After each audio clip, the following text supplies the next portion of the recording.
It's a lively night at the cinema, and the projectionist, Paul, starts the movie for the audience. He then passes the time reading a book about the world's mysteries, always with his headlamp on, which annoys a girl when she goes to get a drink. Upon her return, the building's electrical power goes out. Paul uses his headlamp to look around and is surprised to hear no noise, not even from the movie. When the emergency lights turn on, Paul is shocked to see that everyone in the cinema, except for him, has disappeared. Although the people's clothes and accessories are still there, he can't find anyone. Paul starts searching the mall and finds another survivor, a security guard who has his own flashlight and hasn't seen anyone either. They team up to search the area, and the guard enters a clothing store after hearing a noise, but suddenly disappears as well. At that moment, all the lights go out again, and Paul sees a shadow leaping towards him. Meanwhile, Rosemary walks through the hospital with her flashlight, looking for other survivors. The situation is the same. Everything is dark, and people have vanished, leaving only their clothes behind. Upon reaching the operating room, she is disturbed to find a man abandoned mid-operation, who now begs for her help. Suddenly, the emergency lights go out, and Rosemary's flashlight falls. When she retrieves it, she discovers the man has also disappeared. In shock, Rosemary starts calling out for her missing son. The next morning, news anchor Luke wakes up and blows out the candles his girlfriend left the night before. He's surprised that she isn't around, but starts his day as usual, not noticing the shadow moving. The TV and his phone don't work, and there's water in front of the fridge, but Luke doesn't find it strange. The elevator is also out of order, and there are clothes scattered on the floor, but Luke doesn't notice, not even the missing security guard. He picks up a newspaper and goes outside. While walking, he realizes the newspaper is not today's. He steps on a pair of glasses and finally looks around to discover that the entire city is deserted. There are abandoned cars and clothes everywhere, and a plane crashes into the street, indicating the severity of the situation. Desperate for answers, Luke runs to his workplace, still not noticing the shadow moving on the walls. He checks every room but finds no one, and all the radios are out of batteries. In a drawer, he finds a photo of his ex-wife, but at that moment, he notices the moving shadow. Luke follows it, dropping the photo, which is immediately covered by darkness.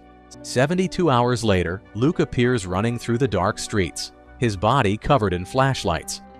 In these last few days, he has learned to keep the shadows away from him, and now he jumps from car to car, trying to find one that works. Suddenly, a man starts banging on the window, asking for a light because his lighter is about to go out. Luke refuses to help him.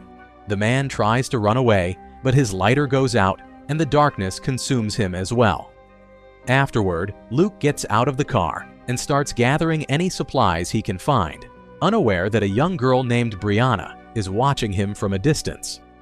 Luke finds a truck that still has some power, but it's not enough to get the vehicle moving. He looks around and finds a gun in the glove compartment.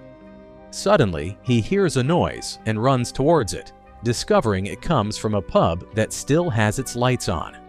When he enters, he finds the place empty, so he takes all the batteries he can find and has a drink while looking at his old wedding ring. At that moment, the lights begin to flicker. Luke goes down to the basement and finds a generator that is keeping the pub powered. He makes sure the generator is working well, but as he looks around, he is threatened by a young man named James and his shotgun. James forces Luke to drop the gun and takes him back upstairs, where Luke tries to finish his drink. James fires a shot to scare him. Luke becomes enraged and yells at him, thinking James isn't capable of killing anyone. Luke tells him they won't see other people and they need to calm down. James then reveals that he recognizes Luke from television and that his mother was a bartender at that pub. James is just waiting for his mother to return, as she went to check on a church where she saw a light before disappearing. Knowing the generator doesn't have much power left, Luke tells him they should leave the city together, but James refuses because he's waiting for his mother. Luke gets angry and shouts, pointing out that it's 11 a.m. and still dark outside. Every day the sun rises later and sets earlier, which means each day has less light, and a time will come when there will only be darkness. He tells James that his mother isn't coming back, so they should leave before the generator runs out of power. At that moment, Rosemary enters, still looking for her son and on the verge of a breakdown. She grabs Luke's gun and fires it, falling to the floor in despair. Not far from there, Paul wakes up on the street with a bleeding head, but manages to crawl to a bus stop that still has power. In the pub, Rosemary finally calms down, and when James asks if she's a doctor, it makes her remember what happened on the night of the tragedy. She was outside on a smoke break when suddenly all the lights went out and she heard screams and noises. After that, she ran home and discovered that the babysitter and her son had also disappeared. Rosemary explains that her son's father used to drink at this pub, so she came to see if he had brought the boy there, and that she only survived thanks to the neon lights. Suddenly, the group hears a noise outside and goes to see Paul shouting and asking for help. At first, Luke refuses to help him, but when Rosemary and James insist, he decides to go with a flashlight in hand. Luke runs towards Paul, ignoring the shadow moving around him. When he reaches the bus stop, he immediately picks Paul up, but his flashlight stops working. The shadows begin to close in, so Luke lights a flare, lifts Paul, and runs back to the pub. Meanwhile, James thinks he hears his mother and tries to go outside, but Rosemary stops him before he can open the door to the shadows. In the street, Luke falls and twists his ankle, and the shadows surround him. Luke struggles to push Paul, and luckily, Rosemary opens the door to let them in, which keeps the shadows at bay, allowing both to enter. Afterward, Luke puts tape on his injured leg, while Rosemary tends to Paul's head wound. Paul tells them what happened at the mall, saying the power went out and he was hit by an unknown being, and he is sure he was taken somewhere. However, when the light returned, he found himself on the street. Luke doesn't believe Paul was taken, but he swears it's true, saying it was too dark to see the being's face, but he could hear whispers. However, he couldn't scream. He could only fight to exist. Rosemary says there must be a reason they were chosen, perhaps a divine punishment. Frustrated, Luke grabs James and asks Rosemary if a child deserves to be punished, but everyone falls silent as the lights begin to flicker. They see the shadow move, so Paul tells everyone to unplug all the machines so the generator's power will last longer. They then go down to the basement to check the generator, and Luke discovers there's a locked door below. James explains it's an emergency exit. He gives the generator a few kicks, which still has enough fuel, causing the light to flicker again, and the shadows become more terrifying. Luke pulls Paul away from the generator, and after calming down, Paul shares the story of the lost colony of Roanoke Island. In 1587, 117 people formed the first English colony on that island. However, when the supply ship arrived, they discovered the entire community had mysteriously vanished without a trace. The only thing they found was the word Croatoan carved into a tree. No one knows what it means, but Paul believes it was a warning the colony received before being reset. Suddenly, Paul faints due to the unbearable pain in his head, but they take him to the pool table where Rosemary tends to him. Luke goes to the bar to get ice, but also feels desperate and begins to cry as he takes off his wedding ring, remembering what happened on the day of the tragedy. While following the shadow, he entered the main stage and the power came back on, causing the cameras to start moving. Then, Luke ran to check the tapes from the last broadcast, which was interrupted by the shadows. He was captured on the video camera, where Luke saw his girlfriend appear in the broadcast, having heard the voice of his brother, dead for 3 years, calling to him in the darkness. His theory was that the shadows in the darkness could use tricks to lure victims, and he advised everyone to only trust the lights they carry in their own hands. Then the power went out again, and Luke could hear a voice in the darkness. The shadows began to chase him until he entered a room, tore off the blinds to let in the light, and the shadow vanished. Back in the present, Luke tells the others they should leave before the generator fails completely, and points out that the lights in the pub might be a trap to lure people towards the shadows. Rosemary thinks that maybe they are on the wrong side, that where they are is hell, and that the shadows could be heaven, with the calling voices being people trying to reunite with their loved ones. She also refuses to leave without her son. Luke gets angry again, pointing out that there's a truck that might work, and they could find a hospital for Paul and maybe look for Rosemary's son and James's mother. As the lights begin to flicker again, Luke gives a speech about survival and points out that if this is a reset, they must take advantage of it. The group then agrees to leave. Luke and Rosemary go out to get the truck while James looks after Paul. Before leaving, Luke gives his car keychain to James, saying it's a lucky charm. Meanwhile, Rosemary checks Paul's wounds, and he begins to talk about how beautiful she is, asking if he could have a woman like her to comfort him. Rosemary kisses him. Then the pair, Luke and Rosemary, leaves, and the lights in the pub begin to flicker. James watches over Paul, who keeps saying nonsensical things. When he falls asleep, the lights flicker again, so James wakes him up. Paul wants to listen to more music and convinces James to plug the jukebox in again, which forces the generator to use a lot of power and makes the lights keep flickering. But hearing the music allows James to imagine the pub full of people, and he can see his mother at the bar. He snaps back to reality when he hears Paul scream in pain. James runs to calm him down and then goes to the bathroom for water. At that moment, the lights truly go out for a few seconds. When they come back on, Paul calls for James but gets no response.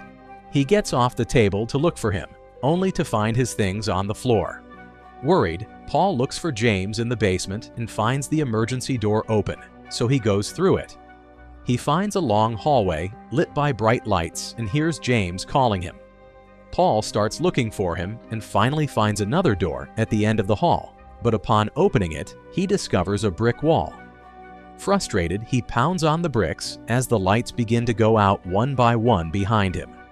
As the jukebox music starts to play, a shadow appears in the hallway, and darkness begins to cover Paul as he repeats, "I exist."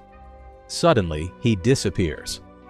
It's then revealed that Paul was actually still on the table, and the pub's power had only gone out for a few seconds. When the light returns, James is still in the bathroom. He comes out to look for Paul, but discovers he has vanished. The shadows and lights begin to flicker in the pub, so James runs to the basement to check the generator. Outside, Rosemary and Luke approach the truck as quickly as possible because Rosemary's flashlight goes out.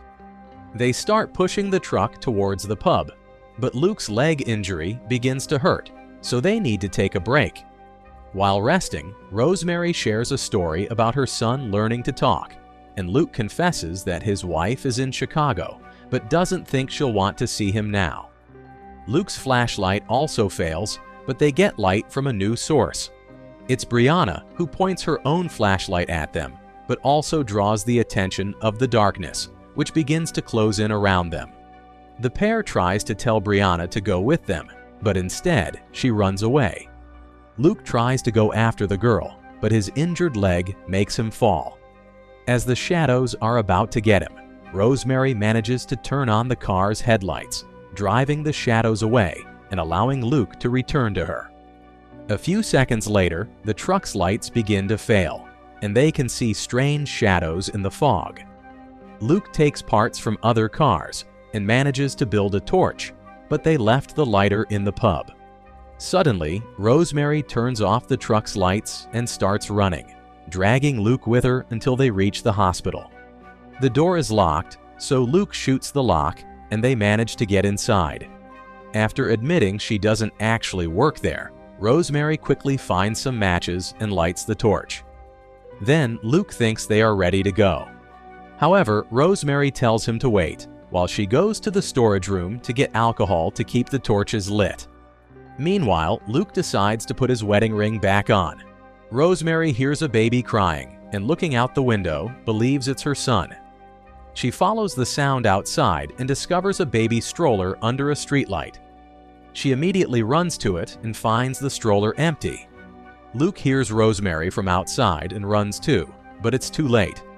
Rosemary disappears the moment the light goes out. Terrified by a shadow in the shape of Rosemary, Luke runs back to the truck and starts pushing it. Alone in the pub's basement, James is scared because he can see a human-shaped shadow approaching him. But before anything happens, Luke finally returns. After a hug, James is devastated to learn they've also lost Rosemary, but Luke promises him they will make it together. They connect the generator to the truck, and Luke goes to the basement to complete the connection. James tries to start the truck, and after several attempts, it finally works but leaves the pub without power. The shadows begin to chase Luke, but he manages to run outside and join James in the truck. In a panic, Luke starts driving in reverse with the hood up, blocking his view. After a few blocks, he has no choice but to stop the truck and ask James to keep his foot on the accelerator while he gets out to close the hood. At that moment, James notices the church has a light on and runs towards it, calling for his mother and ignoring Luke's screams. Desperate not to lose the truck, Luke decides to leave James behind and drives off. On the way to Chicago, Luke sees the word Croatoan written on a bridge, which makes him reconsider things. Meanwhile, James enters the church and discovers that the shadows are slowly taking over the place.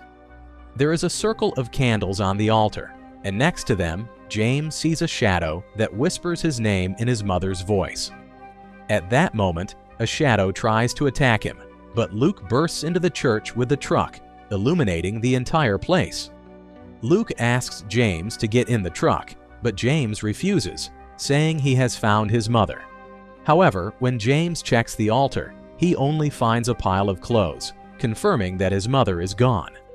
Luke tries to comfort him, but the truck's light goes out, and James also disappears, dropping his ring in the process. As the shadows begin to cover the church again, James sits in the middle of the circle of candles, repeating his name and the words, "I exist." One by one, the candles go out, and darkness takes over the place. The next morning, the sun finally rises, and James is surprised to wake up in the church and discover that one candle remained lit all night. At that moment, Brianna appears and tells him that's her bed. When James tries to leave, Brianna asks him to stay with her. She reveals that she has survived thanks to a solar-powered flashlight, and in return, James shows her Luke's lucky charm. When the children go outside, they find a horse eating fallen apples and decide to ride it to leave the city. When night falls, the shadows take the form of Luke, Paul, and Rosemary, whispering in their voices. The pair keeps the shadows at bay with Brianna's flashlight, but the future remains uncertain. If you want interesting movie recaps, like, share, and subscribe to follow us for more movie recaps.